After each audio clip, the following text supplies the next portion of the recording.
Te bendecimos, Padre, y te adoramos. Gracias, mi Dios, por este tiempo que nos concede de estar juntos, reunidos para invocar tu nombre, para expresarte alabanzas como una muestra del agradecimiento de nuestro corazón, esperando que tú las recibas, Señor, que sean de tu agrado. También así, Señor, queremos ahora presentarnos delante de ti para que nos guíes en la predicación de tu palabra.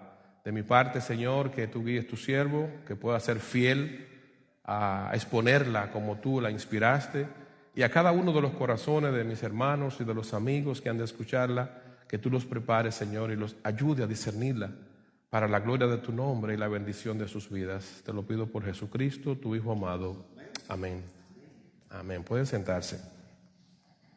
Lo que ya vieron la publicación, que estaba por ahí tanto en el Facebook como en el grupo de WhatsApp, pudieron ver que hoy vamos a estar predicando en el capítulo 12 del libro de Marcos, y que el título que tiene nuestra predicación de hoy es una pregunta que yo creo que nosotros debemos hacernos, porque esa pregunta le da sentido a nuestras vidas en esta tierra.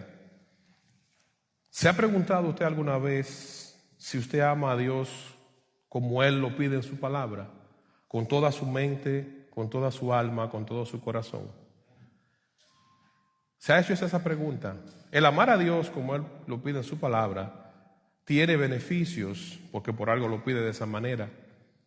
Tiene beneficios para nosotros. Desde el principio de la creación del mundo, Dios eligió y diseñó forma de comunicarse con el hombre, con el ser humano. Y esta forma Dios la eligió porque sabe lo que nos conviene, porque sabe cuál es su plan perfecto para la humanidad. Dios eligió formas, estableció formas. Y podemos ver cómo es necesario nosotros tratar de inquirir en saber lo que Dios quiere y lo que Dios espera de nosotros. En un pasaje de la Biblia donde hay un maestro instruyendo a uno de sus discípulos. Hay un pasaje en la Biblia, en 1 de Timoteo, capítulo 1, versículo 5, donde el apóstol Pablo instruye al joven Timoteo, diciéndole las siguientes palabras. Dice: pero el propósito de nuestra instrucción es el amor nacido de un corazón puro, de una buena conciencia y de una fe sincera. Y lo voy a repetir. Pero el propósito de nuestra instrucción es el amor nacido de un corazón puro, de una buena conciencia y de una fe sincera.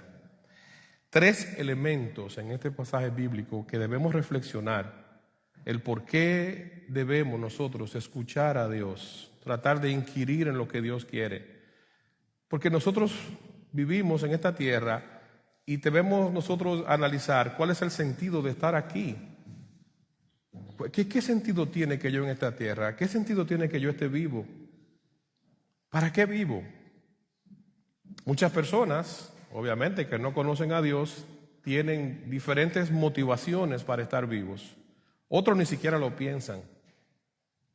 Ni siquiera piensan por qué están vivos. Solamente piensan en el valor de la vida y en el propósito de la vida cuando se ven en una situación difícil, en conflictos personales, en situaciones de salud, en cosas similares. Ahí entonces piensan en el propósito de la vida. Pero nosotros, los que por la misericordia de Dios hemos llegado a conocer a Dios, hemos abierto nuestro corazón para Dios, debemos entonces con más anhelo inquirir en saber cuál es el propósito de estar aquí en la tierra y qué quiere Dios conmigo, qué busca Dios, qué espera Dios de mí, cómo quiere Dios relacionarse conmigo. No es como yo quiero, es como Dios quiere. Y en este pasaje que acabamos de leer de 1 de Timoteo 1:5, vemos estos 3 elementos que yo quiero que por favor lo llevemos con nosotros en el transcurso de esta predicación. Y es cuando dice aquí que el propósito de esta instrucción es el amor nacido de un corazón puro. Cuando algo es puro es cuando no está contaminado, cuando no está alterado. Recuerdo que cuando era niño visitaba el campo a mis abuelos y a veces cuando ellos no tenían leche de la vaca que tenían, la mandaban a comprar a otro lugar. Y siempre mi abuelo insistía en que chequearan bien que la leche no haya sido bautizada, decía él. Bautizada era que le echaran agua, porque le echaban agua para rendirla. Entonces, porque ya la leche no era pura, ya estaba alterada. Entonces, así mismo es en todo. Cuando las cosas se mantienen en su estado original, entonces son puras. Cuando las cosas se alteran, ya no son puras. Cuando vemos esta expresión que dice aquí, el amor nacido de un corazón puro es de un corazón que no está contaminado. Llámese porque se cuidó de no contaminarse o porque por haber conocido a Cristo ha procurado sacar las impurezas que tiene en él. Un corazón no contaminado es un corazón que está limpio y presto para que Dios gobierne la vida de ese ser humano. El segundo punto que menciona es una buena conciencia. Para mí el tema de la conciencia es un tema vital como creyente. Y no solamente para mí en la manera particular, sino por lo que he visto a través de la Biblia y lo que he visto a través de los mismos padres de la iglesia, tanto de la parte temprana de la iglesia como la parte del segundo ciclo de la iglesia. El señalamiento, la puntualización que hacían en la conciencia. Cuando nosotros podemos hacer ejercicios de conciencia, nosotros llegamos a análisis de dónde realmente estamos. El mundo que vivimos cada vez más se convierte en un mundo difícil porque las personas tratamos, y ahí generalizo porque soy parte del mundo, ¿verdad? Pero procuro no hacerlo.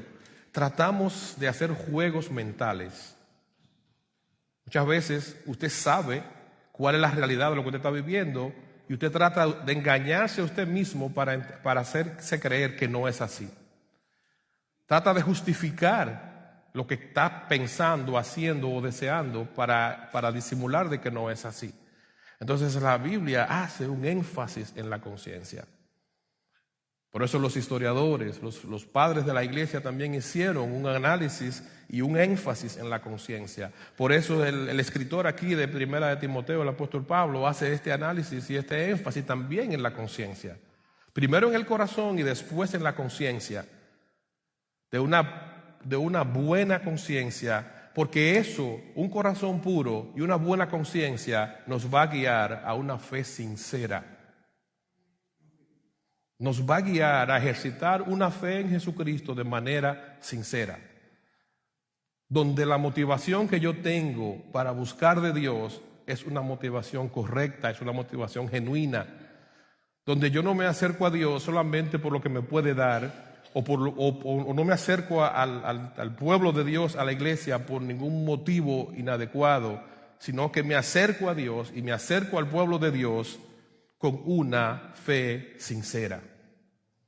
Entonces, esa situación es la que nos hace en esta mañana analizar de dónde vienen estos problemas. Estos problemas vienen de no tener una conciencia pura, de no tener un corazón presto, de no tener estos tres elementos que menciona aquí el apóstol, de un corazón puro, una buena conciencia y una fe sincera, de una falta de amor por Dios, de una mala percepción de nuestro amor por Dios. Debemos tener el deseo de procurar saber si nosotros amamos a Dios realmente.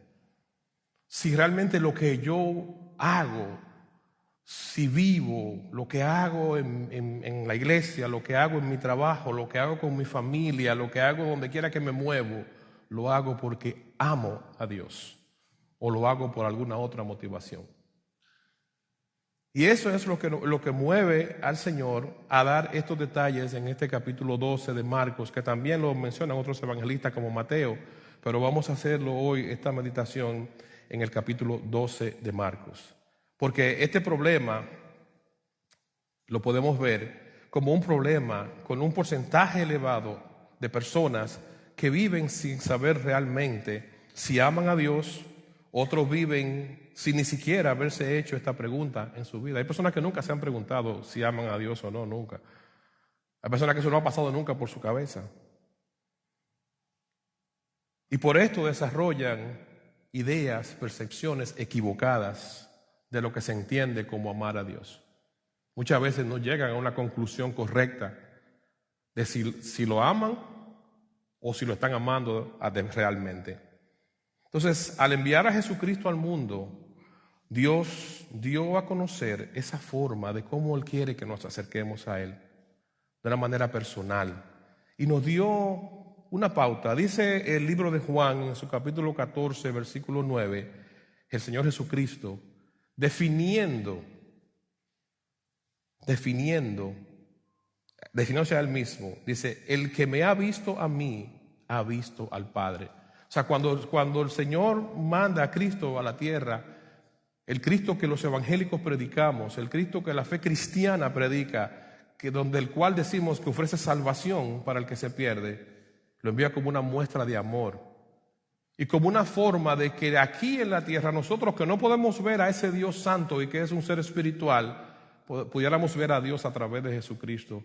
Tanto los que en ese tiempo caminaron con Él, como nosotros, que nos queda la Biblia ahora para ver los escritos de aquellos que caminaron con Jesús y aquellos que escribieron, tanto de los testigos oculares como también de los que pudieron redactar la historia.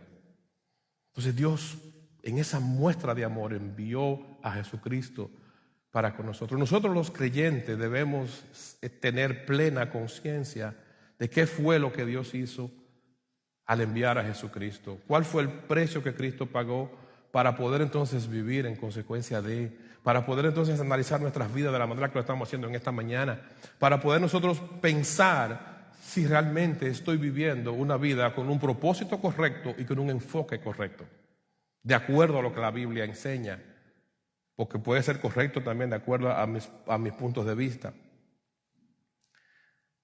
Todo eso lo hizo por amor. Dice también el libro de Primera de Juan, capítulo 4, versículo 10, y en esto consiste el amor, no en que nosotros hayamos amado a Dios, sino en que Él nos amó primero a nosotros y envió a su Hijo en propiciación por nuestros pecados. O sea, Dios inició esa relación de amor para con nosotros. Y Primera de Pedro 3:18 nos dice: porque también Cristo padeció una sola vez por los pecadores, el justo por los injustos, para llevarnos a Dios, siendo a la verdad muerto en la carne, pero vivificado en el Espíritu. Otro ejemplo que nos da el Señor de que lo que espera en nosotros, que cada vez nosotros muramos a nuestra carne y le demos vida a nuestro espíritu. Lo que trabajamos, el ministerio de la iglesia, y de alguna manera estamos involucrados en las consejerías, podemos ver que hay un patrón común en las situaciones emocionales de las personas. Y también por experiencia propia, porque ¿verdad? El que aconseja y el que camina no es ajeno a los problemas también, tiene sus propios problemas. Pero hay un patrón común. Cuando nosotros tenemos el enfoque de nuestra vida en objetivos incorrectos, sufrimos doble. El que vive con un propósito claro y definido de lo que es la vida y hacia dónde debemos dirigir nuestra vida, vamos a tener un sufrimiento, como dice la Biblia, no más allá del que podamos soportar y sobrellevar. Y ese sufrimiento no va a venir para destruirnos, sino por fortalecernos. Porque la misma Biblia dice y promete que nuestro hombre exterior se va a deteriorar, pero nuestro hombre interior se va a fortalecer. Eso pasa con el que tiene un enfoque de la vida en Cristo y un enfoque de la vida correcto. Y cuando nosotros hablamos de tener un enfoque de la vida en Cristo, no nos estamos refiriendo a simple y llanamente a la práctica religiosa, sino un enfoque en qué es, cuál es y qué debe de ser el propósito de mi vida. No el que yo me haya definido, sino el que Dios en sus propósitos eternos diseñó para nosotros. Desde la plataforma de la fe cristiana, de las iglesias, también se cometen muchos errores. Se predica de manera que más que orientar, desorienta. Y si nosotros somos conscientes de qué fue lo que Dios pensó y diseñó para nosotros, vamos a tener mejores filtros para saber qué recibimos y qué no recibimos. Vamos a tener mejores filtros para saber qué agrada a Dios y qué no agrada a Dios. El jueves es un buen ejemplo de eso. El jueves tuvimos aquí al pastor Roger Peralta dándonos la charla de por qué cantamos en la iglesia, y todos los que estuvieron aquí pudieron escuchar por qué mi insistencia de hace varias semanas, cada vez que cantamos, hermano, cantemos con el entendimiento. Cantemos con el entendimiento. ¿Por qué cantamos? ¿Qué estamos haciendo? Cuando cantamos, expresamos a Dios nuestra gratitud, nuestro amor hacia Él. Es una expresión del corazón de nosotros hacia Dios. No es buscando una satisfacción personal. La satisfacción personal viene porque al buscar agradar a Dios, entonces yo recibo, como consecuencia, recibo un bienestar, un placer de agradar a Dios. Pero la motivación de hacerlo es la correcta. Cantamos porque queremos agradar a Dios. Cantamos porque al cantar memorizamos la grandeza de Dios y su palabra. Cantamos porque Dios así nos lo pide que cantemos. Hacer las cosas con la conciencia, como iniciamos leyendo a este maestro del apóstol Pablo cuando le hablas a este discípulo Timoteo. Conciencia limpia, motivación pura, fe genuina. Son las cosas que nosotros debemos perseguir. La perfección nunca la vamos a alcanzar en esta tierra. Nunca la vamos a alcanzar. Por más que usted conozca la Biblia, por más que usted sea una persona espiritual, nunca va a alcanzar la perfección. Siempre va a tener cosas que le van a recordar su incapacidad y su necesidad de Dios. Siempre la vamos a tener. Pero cuando hay una conciencia y un amor a Dios, hay una lucha por serle fiel al Señor. Hay una lucha en su mente y en su corazón por serle fiel al Señor, por agradar a Dios. Hoy vivimos en el tiempo, un tiempo relativista, donde las cosas no son como son de acuerdo al pensamiento de muchos, sino que son de acuerdo a. Por eso tenemos una sociedad que ha ido declinando tanto. Por eso los problemas sociales han aumentado tanto. Por eso el mundo cada vez más está entrando en más guerras. Por eso las enfermedades mentales, emocionales van en aumento de una manera acelerada. Por eso vemos que hay una humanidad que vive cada vez más sin fe, sin esperanza. Por eso vemos gobiernos tomando decisiones, dando palos a ciegas. Hoy deciden una cosa, en 5 años la cambian porque no les funcionó y están tratando de probar que funciona. Porque los principios que fundamentaron el mundo, de acuerdo a lo que Dios prediseñó, se han ido alterando. Un buen ejemplo de eso es la famosa universidad de Harvard University, que está catalogada como la mejor universidad del mundo. Harvard, cuando se inició la universidad, fue con principios cristianos. Fue para que de esa plataforma se enseñara el evangelio, se prepararan hombres y mujeres para servir a Dios. Y también fueron ampliando su cartera académica para enseñar otras carreras. Pero en el paso del tiempo fueron entrando otras influencias y ya Harvard no es Harvard. Hace como 5 años leía a un escritor que es profesor de teología en Harvard, que se llama Harvey Cox. Y Harvey escribió un libro, por cierto, que anda por ahí, que se llama Cuando Cristo entró a Harvard. Entonces usted puede ver que las cosas, cuando Dios es el que está en el centro de una institución, de una persona, eso prospera, eso tiene vida, eso da bendición, cuando Dios es el centro. Pero cuando eso comienza a corromperse, llámese una institución o una persona o lo que sea, comienza a bajar, comienza a menguar. Nosotros los creyentes debemos vivir con los ojos abiertos. ¿Dónde está mi corazón? ¿Dónde está mi mente? ¿Cómo anda mi conciencia? Ese día a día, ese luchar, estar precavido, hacerse constantemente la pregunta: ¿dónde está mi amor por Dios? ¿Realmente amo yo a Dios? ¿Me congrego yo porque yo amo a Dios? ¿Ayudo a un hermano en necesidad porque yo amo a Dios y veo a Dios reflejado en mi hermano? ¿Sirvo en un ministerio de la iglesia porque yo amo a Dios? Es una pregunta que no debe de faltar en nosotros. Jesucristo, al responder a esta problemática, dio una respuesta. Pero desde el principio, desde antes de Jesucristo, yo quiero que lean conmigo este pasaje de Deuteronomio para que veamos cómo Dios, desde el principio, orquestó también la forma. Deuteronomio 6, 4 al 9.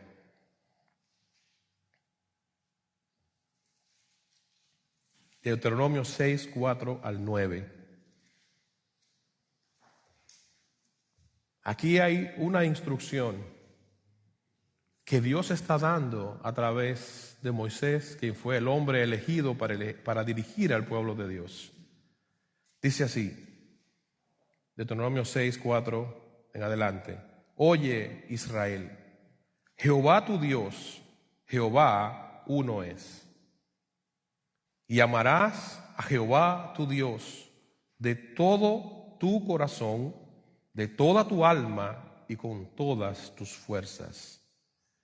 Y estas palabras que yo te mando hoy estarán sobre tu corazón, y las repetirás a tus hijos, y hablarás de ella estando en tu casa, y andando por el camino, y al acostarte, y cuando te levantes. Y la atarás como una señal en tu mano, y estarán como frontales en tus ojos, y las escribirás en los postes de tu casa y en las puertas. Y el énfasis en este versículo 5, te amarás a Jehová tu Dios con todo tu corazón, con toda tu alma y con todas tus fuerzas, es lo que Cristo cita en los evangelios. Es lo que Cristo repite en este pasaje de Marcos, en Mateo y en los evangelios que citan, porque Cristo estaba citando lo que ya Dios había dictaminado en la ley.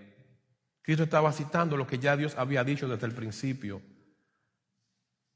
Cuando en Deuteronomio 6 se escribe esta porción, se está refiriendo a los mandamientos, a los mandatos que Dios dio para que su pueblo pudiera vivir conforme a su voluntad.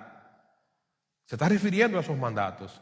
Y dentro de estos mandatos es que establece amarás a Dios y de qué forma lo vas a amar. Nosotros nos acercamos a Dios, como decía ahorita, por muchas motivaciones, pero quiere el Señor que la motivación que nos acerquemos a Él siempre sea primariamente porque le amamos.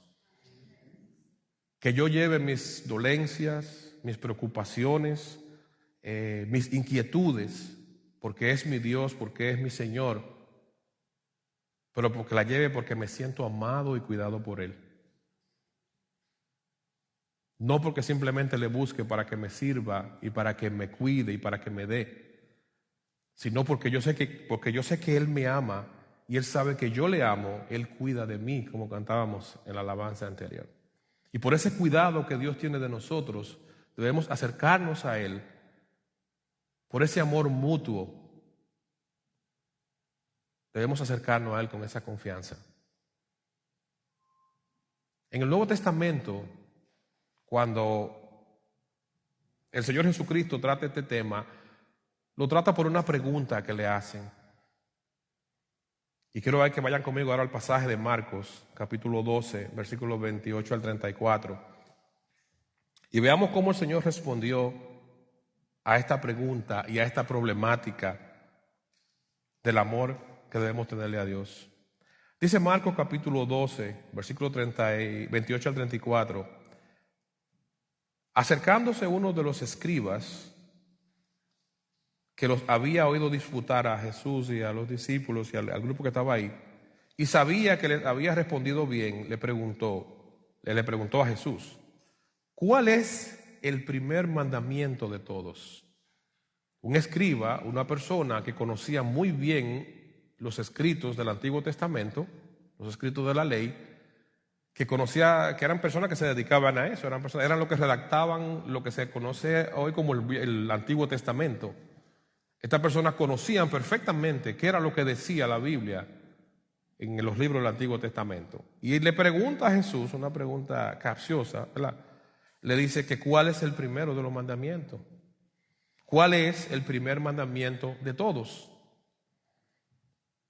Cuando Jesús responde, dice, el primer mandamiento de todos es, aquí responde citando lo que ya el Señor había instituido en Deuteronomio. Oye Israel, el Señor nuestro Dios es uno. Uno es. Y amarás al Señor tu Dios con todo tu corazón, con toda tu alma y con toda tu mente y con todas tus fuerzas. Este es el principal mandamiento. Todos los demás mandamientos van a poder hacerse efectivos en nuestra vida si este mandamiento nosotros podemos cumplirlo. Si nosotros podemos cumplir ese mandamiento, los demás los vamos a poder cumplir. Y ahí fue una respuesta del Señor sabia.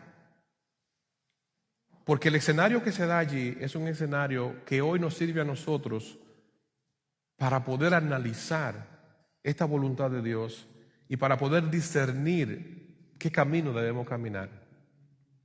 Y el Señor dio una respuesta sabia y con un propósito de llevar bendición a la persona que está preguntando. Dice el versículo 32, el hombre al Jesús responderle, él entonces le responde al Señor de nuevo, dice, entonces el escriba le dijo, bien, maestro, ¿verdad has dicho que uno es Dios y no hay otro fuera de él? Y el amarle con todo el corazón, con todo el entendimiento, con todo el alma y con todas las fuerzas, y amar al prójimo como a uno mismo, es más que todo holocausto y sacrificio. O sea, más que cualquier otra cosa de lo que podamos hacer, está el amar a Dios. Entonces, el hombre responde por su conocimiento. El hombre conoce la Escritura. El hombre conoce el Antiguo Testamento, conoce lo que dice la ley y los profetas. Y responde al Señor Jesús, has dicho bien, porque fue una pregunta tentativa para tentarle. Jesús, como Dios, conocedor de todas las cosas, que todo momento lo aprovechaba para hacer lo que se conocen como momentos de enseñanza, los teachable moments. Aprovechaba cada momento, circunstancias, para dejar enseñanzas que fueran útiles para el momento, para los que estaban frente a él, caminando con él y en su entorno, y para nosotros, todas las generaciones que hemos seguido después que el Señor ascendió al cielo. Cuando el Señor escucha esta respuesta, en vez de el Señor confrontarlo de una manera arrollante, porque Jesús entendió el propósito de la pregunta, pero el Señor aprovechó para predicar y para encaminarlo a Dios. Un ejemplo también, un principio que debemos aprender del Señor. Aprovechó esa intención maligna, esa intención malsana de la pregunta. Aunque era un conocedor de la Escritura, aunque era un conocedor de la palabra, le hizo una pregunta malsana. Pero Jesús dijo, este hombre ya conoce la palabra, ya conoce los escritos. Cuando la Biblia dice que la fe viene por el oír y por el oír la palabra de Dios, es que mientras más usted conoce la palabra de Dios, más oportunidad tiene de venir a los pies de Cristo y relacionarse con Dios. Al conocer esa realidad, miren la respuesta que el Señor le da, versículo 34. Jesús entonces, viendo que había respondido sabiamente, le dijo: no estás lejos del reino de Dios.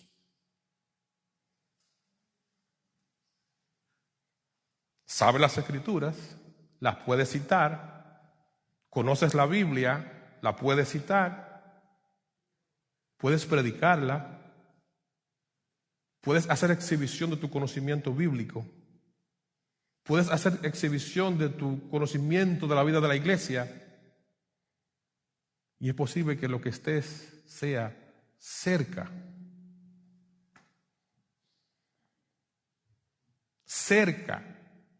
del reino de Dios. ¿Cuántos de nosotros podríamos estar en esta situación? Un conocimiento de la Biblia, un conocimiento de la vida de la iglesia, un conocimiento de lo que se debe de hacer. O sea, ¿cuántos de nosotros podríamos estar así de esa manera cerca y no estar realmente en el lugar y no estar en el reino? Estar en el reino significa amar a Dios. Asegurarnos de que nuestro corazón está el amor hacia Dios. No importa, como decíamos la semana pasada, cuando nosotros estamos en posiciones cómodas, con salud, con fuerza, con juventud, con dinero, con todo lo power a favor nuestro, el mundo es nuestro, hasta que llegue una situación difícil, hasta que llegue una enfermedad, hasta que llegue una tragedia, hasta que llegan momentos duros. Ahí entonces queremos buscar el favor de Dios. Qué bueno cuando nosotros podemos reconocer a Dios en nuestra vida, en cualquiera que sea nuestra circunstancia. Qué bueno cuando nosotros podemos entender el propósito de Dios. Qué bueno cuando nos acercamos a Dios con intenciones puras y santas. Qué bueno cuando nosotros logramos amar a Dios con todo nuestro ser.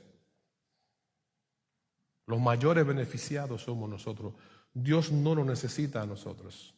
Dios nos ama. Y el amor que Dios tiene para con su ser creado es lo que hace que Dios haga todo lo que hace por la humanidad.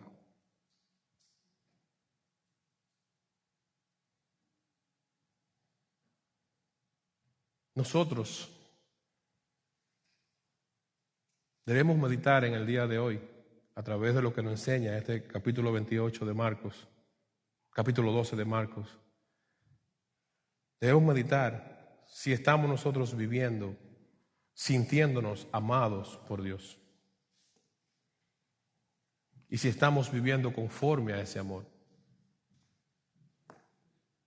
Debemos vivir sintiéndonos, sintiendo el amor de Dios en nuestras vidas, sintiendo que Dios nos ama, y debemos vivir conforme a ese amor. Cuando nosotros vivimos con la convicción de que Dios nos ama, no importa qué o quién nos falle en esta vida, vamos a tener una vida a plenitud, porque el amor de Dios es suficiente. Nos puede fallar cualquier persona o cualquier cosa en esta vida, pero el amor de Dios va a ser suficiente. Vivamos con la certeza de que Dios nos ama. Vivamos con esa certeza. Vivamos conforme a eso. Procuremos obedecerle y servirle con motivaciones puras. Cuando vivamos de esta manera, vamos a hablarle a otros de Dios de manera espontánea. Vamos a contarles a otros quién es Dios y lo que ha hecho en nuestras vidas. Eso va a salir automáticamente de un corazón agradecido.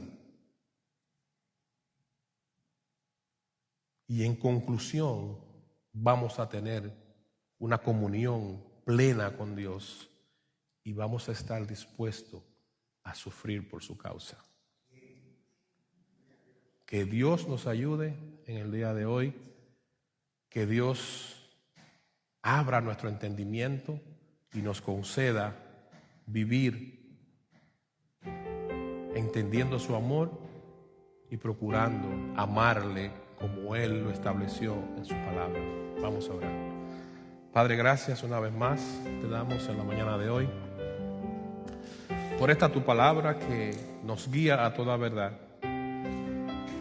Señor, tu palabra ha sido expuesta. Solo te pido, mi Dios, que tú complete la obra en los corazones y que cada uno de los hermanos y los amigos, tanto presentes como en las redes, cualquiera que sea su circunstancia, pueda abrazar esta enseñanza que viene de parte tuya por tu Hijo Jesucristo. Pueda abrazar, Señor, tu palabra y pueda llegar al punto de solamente desear vivir en esta tierra para amarte, para glorificar tu nombre. Señor, ayúdanos siempre a recordar, como decía Salomón, que en esta tierra, vanidad de vanidad, todo es vanidad, todo se acaba, todo termina, todo es temporal, todo es pasajero, pero tú eres eterno, tú eres puro, tú eres genuino. Ayúdanos a vivir conforme a ti. Te lo pedimos por Jesucristo, nuestro Señor y Salvador eterno, quien vino a esta tierra por amor y a quien tú enviaste por amor. Gracias, mi Dios. Oramos en el dulce nombre de nuestro Señor y Salvador